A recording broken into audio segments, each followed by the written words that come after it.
Haryana news देख रहे हैं आप और मैं हूं आपके साथ चविश कात्री। दिवाली एक ऐसा त्योहार है जो कि सभी को अपने धर्म से जोड़ता है और एक संदेश देता है कि प्रभु श्री राम आएंगे। अयोध्या में प्रभु श्री राम को लेकर स्वागत में सभी लोग लगे हुए हैं और साथ ही जैसे कि आप सभी जानते हैं कि अयोध्या के राम मंदिर में प्रभु श्री राम का बाल स्वरूप स्थापित किया गया है। तो इस बार की जो दिवाली है वो काफी खास होने वाली है। तो कैसी रहेगी अयोध्या में इस बार की दिवाली, आइए जानते हैं। भारतवर्ष अनंत काल से ही विभिन्नताओं से जाना जाता है। भांति भांति के लोग, भांति भांति के धर्म और धर्मों में विभिन्न जातियां भारत की संस्कृति को दर्शाती हैं। हिंदुस्तान में हिंदू धर्म की अपने आप में एक खास विशेषता है। 33 कोटि देवी देवताओं में 8 वसु, 11 रुद्र, 12 आदित्य, इंद्र और प्रजापति शामिल हैं, जो हिंदू धर्म में बेहद खास और पूजनीय स्थान रखते हैं। दिवाली, होली, नवरात्रि, दुर्गा पूजा, मकर संक्रांति, छठ पूजा, भाई दूज, करवा चौथ, धनतेरस, रूप चतुर्दशी और न जाने कितने त्योहार हैं जो देश भर में धूमधाम से मनाए जाते हैं। रघुपति राघव राजा राम, पतित पावन सीताराम, सुंदर विग्रह मेघा श्याम, गंगा तुलसी शालिग्राम। इन पंक्तियों को सुनकर आप सभी को काफी अजीब लग रहा होगा, लेकिन आप सभी हैरान हो जाएंगे ये सुनकर कि ये जो पंक्तियां अभी मैंने पढ़ी इसका सही उच्चारण यही है। पंडित लक्ष्मणाचार्य ने इन पंक्तियों को लिखा है, यानी कि इस भजन को लिखा है, जिसमें कि बाद में गांधी जी ने इस पंक्तियों में अल्लाह शब्द को जोड़ दिया था। तो चलिए अब इस कार्यक्रम में आगे बढ़ते हैं। इस साल अयोध्या की दिवाली देखने का उत्साह हर भारतवासी के अंदर है। वही अयोध्या जो इसी साल भव्य राम मंदिर के अलौकिक प्राण प्रतिष्ठा के पल की साक्षी बनी थी और जब पूरा देश एक साथ भगवान राम का सुमिरन कर रहा था। 22 जनवरी की वो तारीख स्वर्ण अक्षरों में अंकित है, जब रामलला अवध नगरी में बने अपने भव्य मंदिर में विराजमान हुए थे। वो पावन बेला और शुभ मुहूर्त साक्षी है हमारे रामलला के पहले दर्शन के। अवध में मंगल बेला आई, घर लौटे रघुराई। पूरे काल चक्र के बाद अब ये पावन दिन आया है जब रामलला अपने मंदिर में विराजमान है और देश दिवाली का पर्व मना रहा है। सदियों से परंपरा चली आ रही है, जब त्रेता युग में असत्य और बुराई का अंत कर भगवान श्री राम अवध को लौटे थे और पूरी नगरी ने घी के दिए जलाकर उनका भव्य स्वागत सत्कार किया था। भगवान की जन्म स्थली अयोध्या दुल्हन की तरह सजी हुई थी। ठीक उसी तरह जिस तरह हर साल अयोध्या नगरी को भव्य रूप से सजाया जाता है। न सिर्फ सजाया जाता है बल्कि ऐसी कलाकृतियों की पेशकश होती है जिन्हें देखकर कोई भी झूमने लगे। भगवान की ये यात्रा अनंत काल से हम सुनते आ रहे हैं कि किस तरह उन्होंने न सिर्फ महाशक्तिशाली रावण का वध किया था, बल्कि दया, सत्य, सदाचार, मर्यादा, करुणा और धर्म का पालन भी किया और विश्व में शांति और प्रेम का संदेश दिया। चलिए आपको अब त्रेता युग के उस काल खंड में लेकर चलते हैं, जब अयोध्या नगरी में दशरथ राघव की पहली किलकारी गूंजी थी। उस गूंज के साथ अवध के अगले उत्तराधिकारी की गूंज में राम नाम के साथ जुड़ चुकी थी। चारों भाइयों में से दशरथ ने राम को सर्वश्रेष्ठ माना, लेकिन महाराज की दूसरी पत्नी कैकेयी को ये बात रास नहीं आई। एकाएक प्रभु राम के साथ उनके तीनों भाई बड़े हुए और राज तिलक की मंगल बेला आई। वो घड़ी जो अपार सुख लाने वाली थी, अचानक अपार दुख में बदल गई। क्यों? बताते हैं। वन को चले राम, लखन और सिया। ये वो घड़ी थी जब कैकेयी के कहने पर महाराज दशरथ ने श्री राम को न चाहते हुए 14 साल के वनवास का आदेश दिया। वही माँ सिया ने, पत्नी और लक्ष्मण ने छोटे भाई का धर्म निभाते हुए श्री राम के साथ जाने की ठानी और तीनों वन को चल दिए। पीड़ाएं अपार थी, लेकिन सीता हरण से बड़ा दुख श्री राम के लिए कोई नहीं था। माँ सिया को रावण ले तो गया, लेकिन शायद उसे भी इस बात का अंदाजा नहीं था कि सीता कोई साधारण स्त्री नहीं, उनके तिनके में भी तलवार की शक्ति है। वही प्रभु श्री राम के शौर्य से तो विश्व परिचित है। कैसे उन्होंने महाशक्तिशाली महाज्ञानी लंकापति रावण का वध किया और घर को लौटे। वहाँ भरत थे जो अपने पितृ भाई की खड़ाऊ को सिंहासन पर रख अयोध्या वासियों की देखरेख कर रहे थे। कैकेयी ने अपने जिस पुत्र को सिंहासन दिलाने के लिए सारा षड्यंत्र रचा, उसके लिए बड़े भाई से बढ़कर तो कुछ था ही नहीं। जी हाँ, भरत श्री राम के वो भाई जिन्होंने राम के साम्राज्य को संभाला तो जरूर, लेकिन कभी राज नहीं किया और राम के लौटने पर उनका राज तिलक किया। तो क्या आप अयोध्या स्थित सरयू नदी के बारे में जानते हैं? तो चलिए आपको बताते हैं कुछ जरूरी तथ्य। 350 किलोमीटर में बहती है नदी, औषधीय गुणों के लिए जानी जाती है सरयू। माना जाता है कि सरयू नदी पर स्वयं भगवान श्री राम का आशीर्वाद है। नदी शहर के इतिहास, संस्कृति और परंपराओं का एक अभिन्न अंग रही है। हर साल लाखों लोग सरयू नदी के पवित्र जल में स्नान करने आते हैं। ये नदी हिमालय की तलहटी से निकलते हुए शारदा नदी की सहायक नदी बन जाती है। उत्तराखंड और उत्तर प्रदेश के कई पर्यटक स्थलों के बीच से गुजरती हुई ये नदी अगले 350 किलोमीटर में बहती है। सरयू नदी का उल्लेख रामायण और वेद जैसे हिंदू शास्त्रों में भी मिलता है। सरयू नदी के घाटों को लाखों दियों से सजाया जाता है और हर साल एक नया रिकॉर्ड बनाया जाता है। तो चलिए अब इस कार्यक्रम में आगे बढ़ते हैं। श्री राम की जीवन गाथा को शब्दों में पिरो पाना बहुत ही मुश्किल है। ऐसा मानो जैसे समुद्र के पानी को घड़े में भर लेना। सबसे पहले आपको अयोध्या नगरी से रूबरू कराते हैं। उत्तर प्रदेश में राम की नगरी अयोध्या सरयू नदी के तट पर बसा एक प्राचीन धार्मिक शहर है। इस नगर को मनु ने बसाया था और इसे अयोध्या का नाम दिया, जिसका अर्थ है अयुद्ध, यानी जिसे युद्ध से प्राप्त न किया जा सके। अयोध्या में श्री राम जन्मभूमि प्रमुख धार्मिक केंद्र है। अब यहाँ भव्य राम मंदिर का निर्माण हो चुका है। इसके अलावा यहाँ हनुमानगढ़ी, कनक भवन, राजद्वार मंदिर, दशरथ महल, लक्ष्मण किला, मणि पर्वत, श्री राम की पैड़ी, नागेश्वर नाथ, गुप्तार घाट समेत प्रमुख दर्शनीय स्थल हैं। अयोध्या का दीपोत्सव। मंदिरों का शहर अयोध्या, जिसने इस साल जनवरी में भगवान राम की ऐतिहासिक प्राण प्रतिष्ठा देखी थी, जहां हर साल भव्य दीपोत्सव का आयोजन किया जाता है। इस बार अवधपुरी की बात ही कुछ और है। कहते हैं राम हर साल दिवाली पर घर आते हैं, लेकिन अयोध्या में रामलला 500 साल बाद विराजमान हुए हैं। 500 साल बाद ऐतिहासिक दीपावली।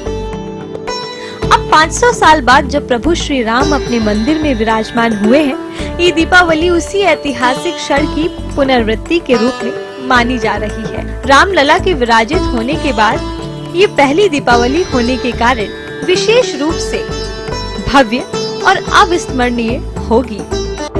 त्रेता युगीन वैभव की ओर अग्रसर अवधपुरी। अयोध्या धाम अब त्रेता युगीन वैभव की ओर अग्रसर हो चला है। इस बार कार्तिक अमावस्या पर राम की नगरी ठीक उसी तरह झूम उठेगी जैसे त्रेता युग में 14 साल बाद भगवान राम के लौटने पर जगमगाई थी। होली और श्री राम जन्मोत्सव के भव्य आयोजनों ने देश विदेश में करोड़ों भक्तों में अपार हर्ष का संचार किया है।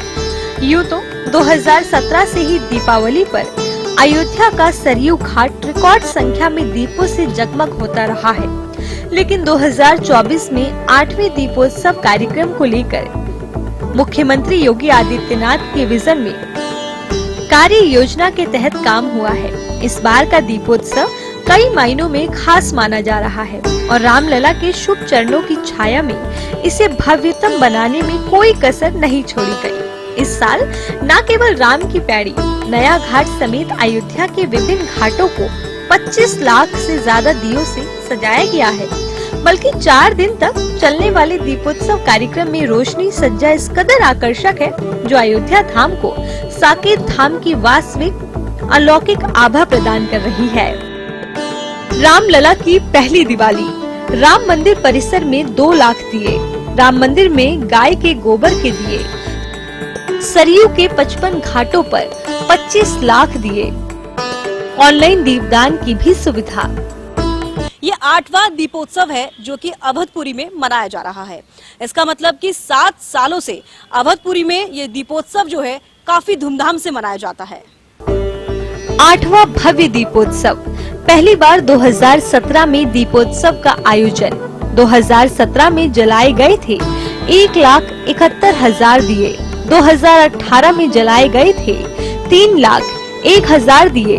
2019 में जलाए गए थे 4,04,000 दिए।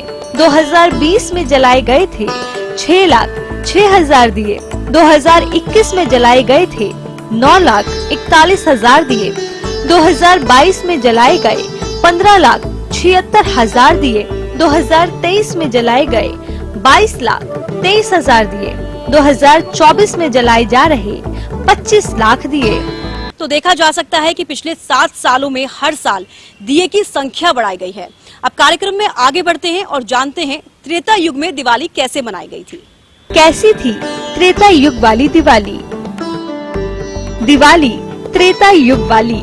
रामायण के मुताबिक वनवास के दौरान रावण ने सीता का हरण किया था, जिसे प्रभु राम ने रावण का वध कर पुनः प्राप्त किया। लंका में विजय के बाद विभीषण को लंका का राजा बनाकर प्रभु राम अयोध्या लौटे थे। विभीषण ने प्रभु राम को पुष्पक विमान से विदा किया था।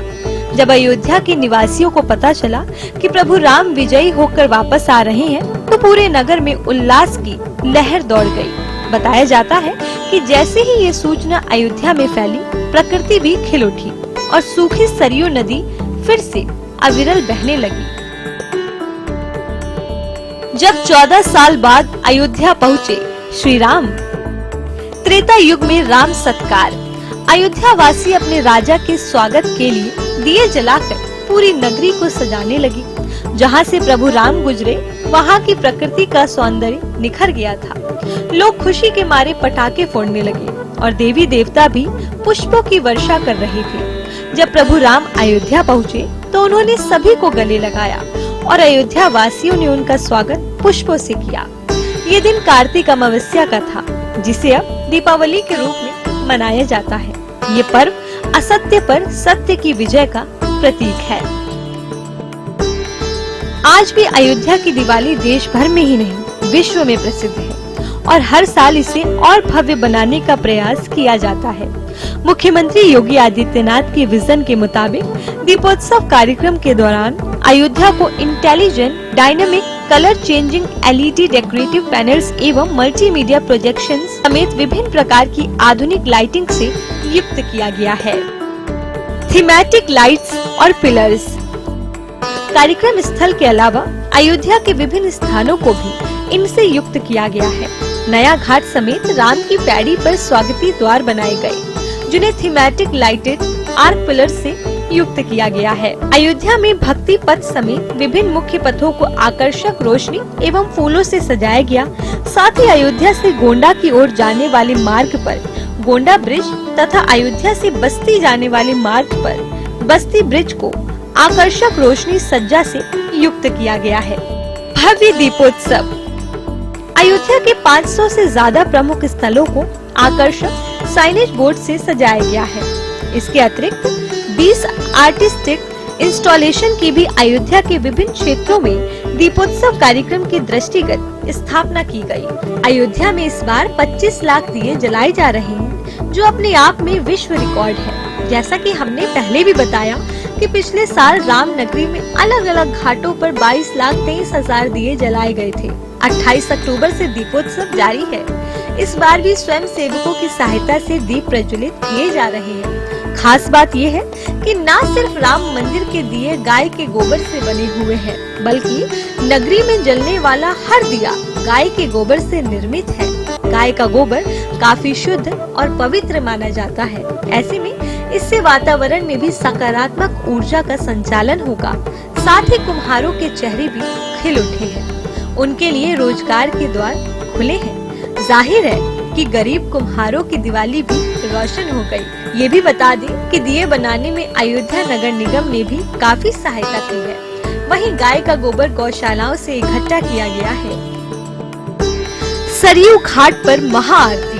कीर्तिमान गढ़ने को तैयार राम नगरी। सरयू घाट पर होगी महाआरती। 1100 अर्चक करेंगे महाआरती। 1.25 किलोमीटर के दायरे में होगी आरती। प्रमुख संत महंत होंगे आरती के साक्षी। सरयू के घाटों पर रिकॉर्ड दिए जलाने के साथ रामनगरी एक नया कीर्तिमान गढ़ने को तैयार है, जहां एक रंग की पोशाक में 1100 अर्चक 1.25 किलोमीटर के दायरे में सरयू नदी के तट पर खड़े होकर महाआरती करेंगे। बता दें कि महाआरती में प्रमुख संत महंत और अन्य वरिष्ठ जन विशेष रूप से शामिल होने वाले हैं। इस आरती में वाराणसी की प्रसिद्ध गंगा आरती की झलक भी देखने को मिलेगी। रंगारंग कार्यक्रम। अयोध्या में भव्य दीपोत्सव कार्यक्रम में प्रतिदिन विभिन्न सांस्कृतिक कार्यक्रम आयोजित किए जा रहे हैं। प्रतिदिन विभिन्न चरणों में इन कार्यक्रमों का आयोजन किया जा रहा है।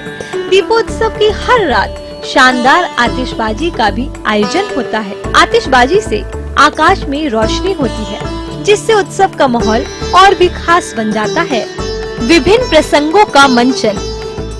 प्रसंगों में प्रभु श्री राम के जीवन चरित्र से जुड़े विभिन्न प्रसंगों का मंचन मुख्य है। दीपोत्सव कार्यक्रम के दौरान ही अयोध्या समेत आसपास के सभी प्रमुख क्षेत्रों में वर्चुअल रियलिटी प्लेटफॉर्म के जरिए दर्शन कराए जाते हैं। जिन तीर्थ स्थलों को वर्चुअल रियलिटी के जरिए जोड़े जाने की प्रक्रिया शुरू की गई है, इसमें श्री राम जन्मभूमि मंदिर, हनुमानगढ़ी मंदिर, नागेश्वर नाथ मंदिर, राम की पैड़ी, छोटी देवकाली मंदिर, बड़ी देवकाली मंदिर, कनक भवन मंदिर एवं दशरथ महल मंदिर मुख्य हैं। इसके अतिरिक्त रंग महल मंदिर, सूर्य कुंड, भरत कुंड, गुप्तार घाट, राम हेरिटेज वॉक, राम गुलेला मंदिर, श्रृंगी ऋषि का आश्रम, मखोड़ा धाम, सिया राम किला, जैन मंदिर, छपिया नारायण मंदिर तथा अमावा मंदिर को भी वर्चुअल रियलिटी प्रक्रिया से जोड़े जाने का काम किया गया है।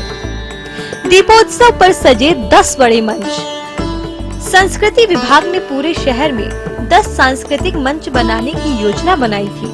इनमें से एक राम कथा पार्क भी है। ये राम राज्य तिलक का मुख्य कार्यक्रम स्थल है।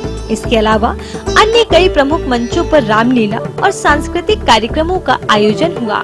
गुप्तार घाट, बड़ी देवकाली, नया घाट, राम घाट, बिरला धर्मशाला, भरत कुंड, तुलसी उद्यान, भजन संध्या स्थल, नाका हनुमानगढ़ी, बस अड्डा बाईपास और धर्मपथ में भी छोटे छोटे मंच बनाए गए हैं। दुल्हन सा सजा राम मंदिर। विविध प्रकार की लाइटिंग और रंगोली, फूलों से सजे भव्य तोरण द्वार, भक्तों के लिए एक अभूतपूर्व और स्वर्णिम अनुभव। अयोध्या में हर साल मनाए जाने वाले इस भव्य उत्सव का जो श्रेय है वो यूपी सरकार को जाता है। और किस तरीके से युगों युगों से चली आ रही ये परंपरा कितने हर्ष और उल्लास के साथ मनाई जाती है। वहीं भव्य राम मंदिर आज भी त्रेता युग के राजमहल का साक्षी है। मानो अयोध्या की प्रजा के राजा महाराज राम अपने भव्य महल में बैठकर न सिर्फ छोटी सी अवधपुरी बल्कि पूरे विश्व का संचालन कर रही हूँ। ये क्षण 500 साल बाद आया है, जब रामलला टेंट में नहीं बल्कि भव्य मंदिर में दिवाली का उत्सव मना रहे हैं। भाग्यशाली है ये दिन जब हम इस उत्सव के साक्षी बन रहे हैं। हमारे इस खास कार्यक्रम में फिलहाल इतना ही। आप सभी को हरियाणा न्यूज की तरफ से दीपावली की ढेर सारी शुभकामनाएं।